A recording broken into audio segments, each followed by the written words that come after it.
Chapter 6. Clerval then put the following letter into my hands. It was from my own Elizabeth. My dearest cousin, you have been ill, very ill, and even the constant letters of dear kind Henry are not sufficient to reassure me on your account. You are forbidden to write, to hold a pen, yet one word from you, dear Victor, is necessary to calm our apprehensions. For a long time I have thought that each post would bring this line, and my persuasions have restrained my uncle from undertaking a journey to Ingolstadt. I have prevented this encountering the inconveniences and perhaps dangers of so long a journey, yet how often have I regretted not being able to perform it myself. I figure to myself that the task of attending on your sick bed has devolved on some mercenary old nurse, who could never guess your wishes, nor minister to them with care and affection of your poor cousin. Yet that is over now. Clerval writes that indeed you are getting better. I eagerly hope that you will confirm this intelligence soon in your own handwriting. Get well, and return to us. You will find a happy, cheerful home and friends who love you dearly.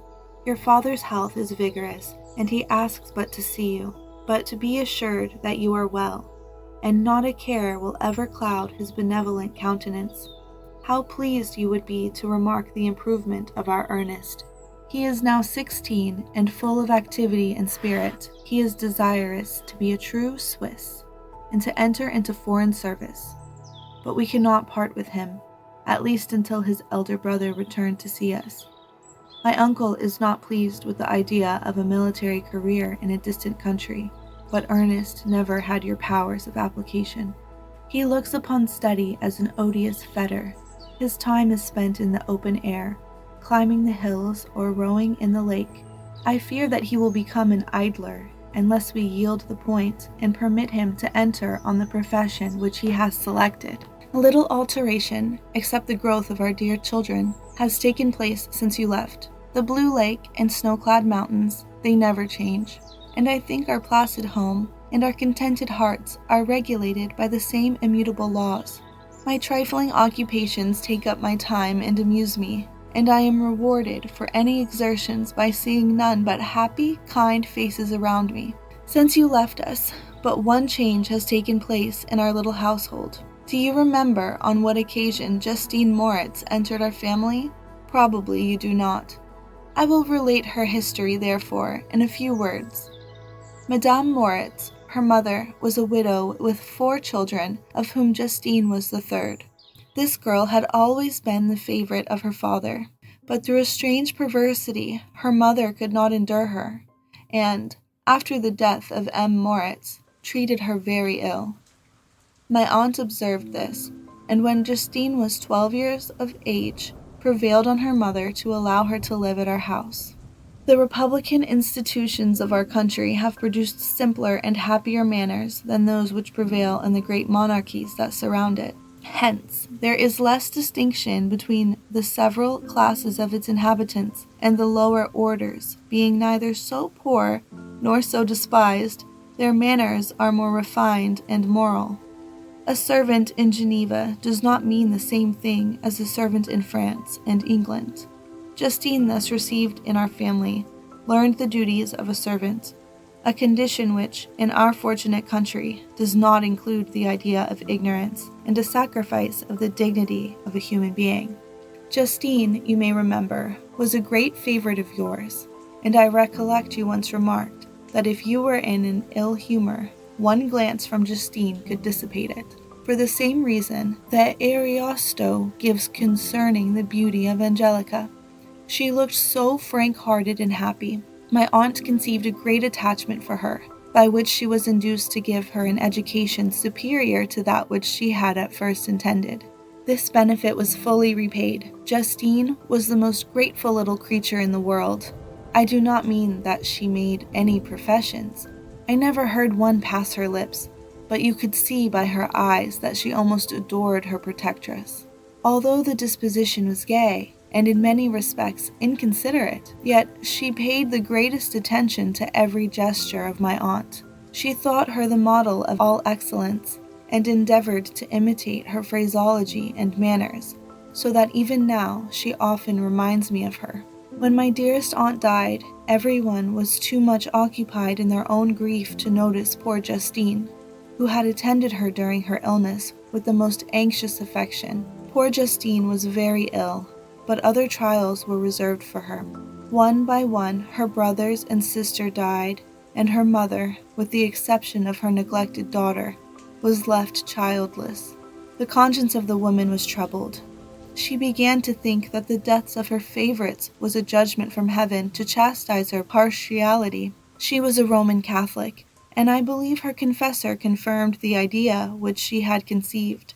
Accordingly, a few months after your departure for Ingolstadt, Justine was called home by her repentant mother. Poor girl! She wept when she quitted our house. She was much altered since the death of my aunt. Grief had given softness and a winning mildness to her manners, which had before been remarkable for vivacity. Nor was her residence at her mother's house of a nature to restore her gaiety. The poor woman was very vacillating in her repentance. She sometimes begged Justine to forgive her unkindness, but much oftener accused her of having caused the deaths of her brothers and sisters. Perpetual fretting at length threw Madame Moritz into a decline, which at first increased her irritability, but she is now at peace forever. She died on the first approach of cold weather at the beginning of the last winter. Justine has returned to us, and I assure you I love her tenderly. She is very clever and gentle, and extremely pretty. As I mentioned before, her mien and her expressions continually remind me of my dear aunt. I must say also a few words to you, my dear cousin, of little darling William. I wish you could see him. He is very tall of his age, with sweet laughing blue eyes, dark eyelashes, and curling hair. When he smiles, 2 little dimples appear on each cheek, which are rosy with health. He has already had 1 or 2 little wives, but Louisa Byron is his favorite, a pretty little girl of 5 years of age. Now, dear Victor, I dare say you wish to be indulged in a little gossip concerning the good people of Geneva. The pretty Miss Mansfield has already received the congratulatory visits on her approaching marriage with a young Englishman, John Melbourne, Esquire. Her ugly sister, Manon, married M. Duvillard, the rich banker, last autumn. Your favorite schoolfellow, Louis Manoir, has suffered several misfortunes since the departure of Clerval from Geneva, but he has already recovered his spirits and is reported to be on the point of marrying a very lively, pretty Frenchwoman, Madame Tavernier. She is a widow and much older than Manoir, but she is very much admired and a favorite with everybody. I have written myself into better spirits, dear cousin, but my anxiety returns upon me as I conclude. Write, dearest Victor, 1 line. 1 word will be a blessing to us. 10,000 thanks to Henry for his kindness, his affection, and his many letters. We are sincerely grateful. Adieu, my cousin. Take care of yourself, and I entreat you, write. Elizabeth Lavenza, Geneva, March 18th, 1700s. Dear, dear Elizabeth, I exclaimed when I had read her letter. I will write instantly, and relieve them from the anxiety they must feel. I wrote, and this exertion greatly fatigued me, but my convalescence had commenced and proceeded regularly. In another fortnight, I was able to leave my chamber. One of my first duties on my recovery was to introduce Clerval to the several professors of the university. In doing this, I underwent a kind of rough usage, ill-befitting the wounds that my mind had sustained. Ever since the fatal night, the end of my labors, and the beginning of my misfortunes, I had conceived a violent antipathy even to the name of natural philosophy. When I was otherwise quite restored to health, the sight of a chemical instrument would renew all the agony of my nervous symptoms. Henry saw this, and had removed all my apparatus from my view. He had also changed my apartment. for he perceived that I had acquired a dislike for the room which had previously been my laboratory. But these cares of Clerval were made of no avail when I visited the professors. M. Waldman inflicted torture when he praised with kindness and warmth the astonishing progress I had made in the sciences. He soon perceived that I disliked the subject, but not guessing the real cause, he attributed my feelings to modesty, and changed the subject from my improvement to the science itself, with a desire, as I evidently saw, of drawing me out. What could I do? He meant to please, and he tormented me. I felt as if he had placed carefully, one by one, in my view, those instruments which were to be afterwards used in putting me to a slow and cruel death. I writhed under his words, yet dared not exhibit the pain I felt. Clerval, whose eyes and feelings were always quick in discerning the sensations of others, declined the subject, alleging in excuse his total ignorance, and the conversation took a more general turn. I thanked my friend from my heart, but I did not speak. I saw plainly that he was surprised, but he never attempted to draw my secret from me, and although I loved him with a mixture of affection and reverence that knew no bounds, yet I could never persuade myself to confide to him that event which was so often present to my recollection, but which I feared the detail to another would only impress more deeply. M. Krempe was not equally docile, and in my condition at that time of almost insupportable sensitiveness, his harsh, blunt encomiums gave me even more pain than the benevolent approbation of M. Waldman. "Damn the fellow!" cried he. "Why, M. Clerval, I assure you he has outstripped us all. Aye, stare if you please, but it is nevertheless true. A youngster who, but a few years ago, believed in Cornelius Agrippa as firmly as in the gospel, has now set himself at the head of the university, and if he is not soon pulled down, we shall all be out of countenance. Aye, aye," continued he, observing my face expressive of suffering. "M. Frankenstein is modest, an excellent quality in a young man. Young men should be different of themselves, you know, M. Clerval. I was myself when young, but that wears out in a very short time." M. Krempe had now commenced a eulogy on himself, which happily turned the conversation from a subject that was so annoying to me. Clerval had never sympathized to my tastes for natural science, and his literary pursuits differed wholly from those which had occupied me. He came to the university with the design of making himself complete master of the Oriental languages, as thus he should open a field for the plan of life he had marked out for himself. Resolved to pursue no inglorious career, he turned his eyes towards the east, as affording scope for his spirit of enterprise. The Persian, Arabic, and Sanskrit languages engaged his attention, and I was easily induced to enter on the same studies. Idleness had ever been irksome to me, and now that I wished to fly from reflection, and hated my former studies, I felt great relief in being the fellow pupil with my friend, and found not only instruction but consolation in the works of the Orientalists. I did not, like him, attempt a critical knowledge of their dialects, for I did not contemplate making any other use of them than temporary amusement. I read merely to understand their meaning, and they well repaid my labors. Their melancholy is soothing, and their joy elevating, to a degree I never experienced in studying the authors of any other country. When you read their writings, life appears to consist in a warm sun and a garden of roses, in the smiles and frowns of a fair enemy, and the fire that consumes your own heart. How different from the manly and heroical poetry of Greece and Rome! Summer passed away in these occupations, and my return to Geneva was fixed for the latter end of autumn. But being delayed by several accidents, winter and snow arrived. The roads were deemed impassable, and my journey was retarded until the ensuing spring. I felt this delay very bitterly, for I longed to see my native town and my beloved friends.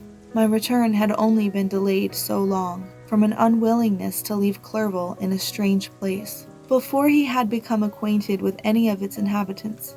The winter, however, was spent cheerfully, and although the spring was uncommonly late, when it came, its beauty compensated for its dilatoriness. The month of May had already commenced, and I expected the letter daily, which was to fix the date of my departure, when Henry proposed a pedestrian tour in the environs of Ingolstadt, that I might bid a personal farewell to the country I had so long inhabited. I acceded with pleasure to this proposition. I was fond of exercise, and Clerval had always been my favorite companion in the rambles of this nature that I had taken among the scenes of my native country. We passed a fortnight in these perambulations. My health and spirits had long been restored, and they gained additional strength from the salubrious air I breathed, the natural incidents of our progress, and the conversation of my friend. Study had before secluded me from the intercourse of my fellow creatures, and rendered me unsocial. But Clerval called forth the better feelings of my heart. He again taught me to love the aspect of nature and the cheerful faces of children. Excellent friend, how sincerely did you love me, and endeavor to elevate my mind until it was on a level with your own. A selfish pursuit had cramped and narrowed me, until your gentleness and affection warmed and opened my senses. I became the same happy creature who, a few years ago, loved and beloved by all, had no sorrow or care. When happy, inanimate nature had the power of bestowing on me the most delightful sensations. A serene sky and verdant fields filled me with ecstasy. The present season was indeed divine. The flowers of spring bloomed in the hedges, while those of summer were already in bud. I was undisturbed by thoughts which during the preceding year had pressed upon me, notwithstanding my endeavors to throw them off with an invincible burden. Henry rejoiced in my gaiety and sincerely sympathized in my feelings. He exerted himself to amuse me, while he expressed the sensations that filled his soul.